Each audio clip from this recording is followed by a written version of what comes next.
रमेश एक छोटा सा शहर में रहने वाला युवक था।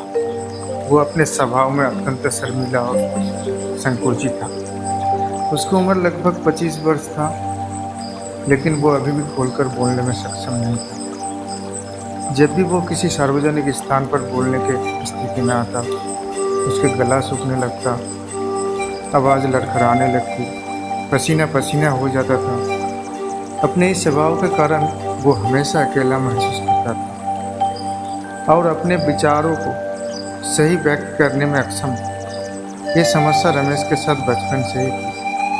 वो जब भी स्कूल में या दोस्तों के साथ अपने विचार व्यक्त करने की कोशिश करता, तो उसके बातों को हंसी में उड़ा दिया जाता। धीरे धीरे उसने लोगों से बोलना भी कम कर दिया और अपने अंदर ही एक दुनिया बसा। अपने विचारों और भावनाओं को दिल में दबाए रखने के कारण वो हमेशा उदास और तनावग्रस्त रहता था। उसकी यह आदत उसे समाज से और भी दूर कर रही थी। अपने उस डर को दूर करने के कोई उपाय नहीं ढूंढ पा रहा था। एक दिन रमेश को जीवन बदल गए। वो अपने घर के पास एक पार्क में टहल रहे थे, जहां उसने मिलन गुरु को देखा। मिलन गुरु 70 साल के बुजुर्ग व्यक्ति थे। उनके चेहरे में हर समय शांत मुस्कान रहती थी और लोग उनसे अपने जीवन की समस्याओं को समाधान पूछने आते थे। गुरुजी के पास बैठकर अपने मन की बात रखी। गुरुजी, मैं बोल नहीं पाता। जब भी बोलने की बारी आती है, मेरा दिल धड़कने लगता है, शब्द गले में फंस जाते हैं।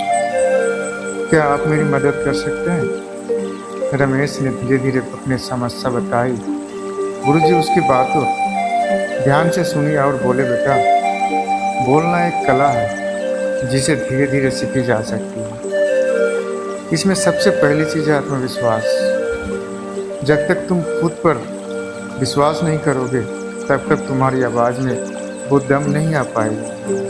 रमेश ने गुरुजी की बातें गंभीरता से लिया और आत्मविश्वास बढ़ाने के मार्गदर्शन दिए। गुरुजी ने कुछ सरल अभ्यास के लिए कहा। उन्होंने कहा कि वो रोज़ सुबह उठकर आईने के सामने खड़े होकर अपने बातों को साफ और सटीक तरीके से कहने की कोशिश करें। यह एक साधारण उपाय था, लेकिन यह उसके आत्मविश्वास को धीरे धीरे बढ़ाने में सहायक हो सकता था। रमेश ने गुरुजी के आदेश को पालन करना शुरू कर दिया। पहले कुछ दिन उसके बहुत कठिनाई हुई।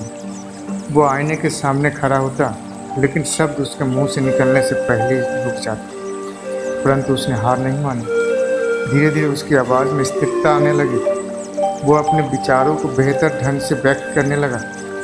इसके अलावा गुरुजी रमेश को सिखाया कि सही ढंग से बोलने के लिए शब्दों का चयन करना महत्वपूर्ण होता है।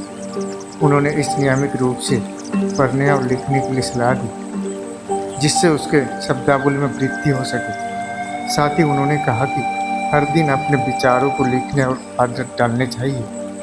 उसे अपने विचारों को व्यवस्थित करने और उन्हें प्रभावी ढंग से व्यक्त करने में मदद मिलेगी। मिलन गुरु ने रमेश को ध्यान और सांस अभ्यास भी सिखाया, जिससे उसके मन और शरीर में स्थिरता आ सके। उन्होंने बताया कि जब भी वो बोलने जाए, उससे पहले कुछ गहरी सांसें लेकर मन को शांत करना चाहिए। इस विधि को उसके अंदर ही तनाव कम कर देगा और बेहतर ढंग से अपनी बात को कह पाएगा। कुछ महीने के कठोर अभ्यास के बाद रमेश में उल्लेखनीय बदलाव आने लगा। उसके आवाज़ में आत्मविश्वास झलकने लगा था। वो अब अपने विचारों को बिना किसी डर के व्यक्त कर सकता था। उसके संकोच कम होने लगा और वो सार्वजनिक स्थल पर भी खोलकर बोलने लगा। धीरे धीरे लोग उसकी बातों को सुनने लगे और उसके बोलने की कला की प्रशंसा करने लगे। अब रमेश को अपने आवाज़ और विचार पर गर्व महसूस होने लगा। उसने न केवल अपनी कमी को दूर किया, बल्कि वो कई लोगों के लिए प्रेरणा भी बन गई। उनकी सफलता की कहानी चारों ओर फैलने लगी और लोग उसे अपनी समस्याओं के लिए मिलने लगे। एक दिन गुरुजी ने रमेश को बुलाया और उसे एक आखिरी शिक्षा दी। उन्होंने कहा, बेटा, खुलकर बोलने की कला सिर्फ बोलने से नहीं है, बल्कि यह है उस संदेश को स्पष्ट करता और प्रभावी ढंग से व्यक्त करने में है जो तुम देना चाहते हो। ये कला तुम्हें न केवल व्यक्तिगत रूप से सशक्त बनाती है, बल्कि समाज में तुम्हारे विचारों को एक नई दिशा देती है। रमेश ने गुरुजी के बाद दिल से आत्मसात कर ली। उसने समझा कि खुलकर बोलने का मतलब केवल शब्द का कहना नहीं, बल्कि अपने बात को सही और सटीक ढंग से प्रस्तुत करना है। अब वो न केवल खुद को व्यक्त करने में सक्षम हो गया था, बल्कि दूसरों को भी प्रेरित करना लगा। कुछ समय के बाद रमेश को एक बड़ी सभा में बोलने का मौका मिला। यह उसके जीवन के सबसे महत्वपूर्ण अवसर था, जहां उसे अपने अनुभव और अपनी यात्रा के बारे में बताना था। उसने बिना किसी डर और झिझक के मंच पर कदम रखा और लोगों के सामने अपने विचार रखे। उसकी आवाज़ में विश्वास था, उसके भाषा में सटीकता थी और उसके शब्दों में वो ताकत थी जो लोगों को प्रभावित कर सकती थी। उस दिन के बाद से रमेश को पहचान एक उत्कृष्ट वक्ता के रूप में हो गई। वो अपने विचारों को प्रभावी ढंग से व्यक्त करने के लिए प्रसिद्ध हो गया। लोग उसकी बातों को सुनने के लिए इंतजार करने लगे और उसने समाज में एक नई पहचान बना ली। गुरुजी ने एक दिन रमेश को आशीर्वाद देते हुए कहा, तुमने खोलकर बोलने की कला निपुणता हासिल कर ली है। अब तुम्हारी जिम्मेदारी है कि तुम इस कला को औरों तक पहुंचाओ और उन्हें भी सशक्त बनाओ। रमेश ने गुरुजी के इस बात को अपना जीवन का उद्देश्य बना लिया। उसने लोगों के बोलने की कला सिखाने के लिए कार्यशालाओं के आयोजन करना शुरू कर दिया।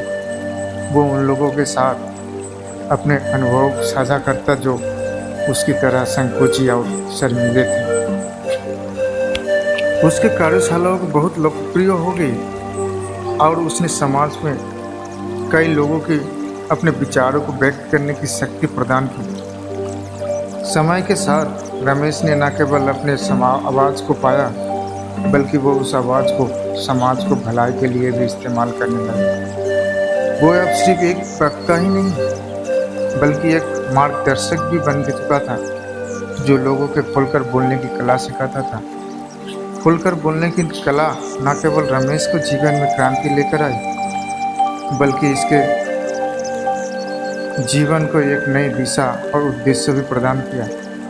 इस कला ने उसे खुद पर विश्वास करना सिखाया और उसे समाज में एक नई पहचान दिलाई। अब रमेश जानता था कि जब तक हम अपने विचारों को स्पष्ट और प्रभावी ढंग से व्यक्त नहीं कर पाऊंगा, तब तक अपनी पूरी क्षमता को उपयोग नहीं कर सकते। कहानी का निष्कर्ष यह है कि खोलकर बोलने की कला सीखना न केवल हमारी व्यक्तिगत और पेशेवर जिंदगी के बेहतर बनाता है, बल्कि यह हमें समाज में सशक्त और मजबूत व्यक्ति के रूप में स्थापित करता है। यह हमें अपने बात को प्रभावी और सटीक ढंग से व्यक्त करने की कौशल देता है, जो जीवन के हर क्षेत्र में सफलता के लिए आवश्यक है। रमेश ने अपनी यात्रा से ये सीख लिया कि खुद पर विश्वास करना और अपने विचारों को बिना किसी झिझक के व्यक्त करना है जीवन में सच्ची सफलता की कुंजी है। Thank you.